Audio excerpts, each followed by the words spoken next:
আপনি তো এটা অবশ্যই জানেন যে প্রত্যেকটা রোড লিগ্যাল সুপার বাইকের টপ স্পিডকে 299 কিলোমিটার/আওয়ার পর্যন্ত ইলেকট্রিক্যালি লিমিটেড করে দেওয়া হয়। কিন্তু কেন 299 কিলোমিটার পর্যন্ত লিমিটেড করে দেওয়া হয়? 300 কিলোমিটারের উপরে উঠলে সমস্যা কি?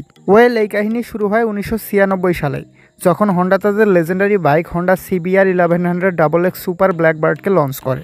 সেই সময়ে এটা পৃথিবীর সবচেয়ে দ্রুততম সুপার বাইক ছিল, আর এটার টপ স্পিড ছিল 285 কিলোমিটার/আওয়ার। তাই সেই সময়ের সবচেয়ে দ্রুততম ফাইটার জেট লকিড এসআর 71 ব্ল্যাকবার্ডের নাম অনুসারে এই বাইকটির নামও রাখা হয় ব্ল্যাকবার্ড। ঠিক এর 3 বছর পরে 1999 সালে জাপানের আরেক লেজেন্ডারি ব্র্যান্ড সুজুকি এই ব্ল্যাকবার্ড বাইকটিকে কাউন্টার করে আরেকটা বাইক তৈরি করে, যেটা ছিল সুজুকি জিএসএক্স 1300R বা হায়াবুসা।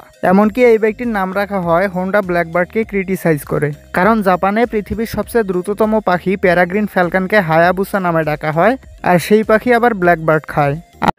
वाह क्या सीन है। আর এর মধ্য দিয়েই স্পিডের একটা লড়াই শুরু হয়ে যায়। প্রত্যেকটা ব্র্যান্ডই চাইতো অন্যান্য ব্র্যান্ডের চেয়ে দ্রুততম বাইক তৈরি করার জন্য, কিন্তু এভাবে তো আর চলতে পারে না, কারণ এরকম হলে বাইক ক্র্যাশের সংখ্যা অনেক বেড়ে যাবে। তাই জাপানিজ মোটরসাইকেল ম্যানুফ্যাকচাররা এবং ইউরোপীয় মোটরসাইকেল ম্যানুফ্যাকচাররা একসাথে বসে একটা ডিল করেন, আর প্রত্যেকটা বাইককেই 300 কিলোমিটারের নিচে অর্থাৎ 299 কিলোমিটার/আওয়ার পর্যন্ত সীমাবদ্ধ করে রাখার সিদ্ধান্ত নেন। আর এজন্যই প্রত্যেকটা রোড লিগ্যাল সুপার বাইককে 299 কিলোমিটার/আওয়ার পর্যন্ত ইলেকট্রিক্যালি লিমিটেড করে দেওয়া হয়।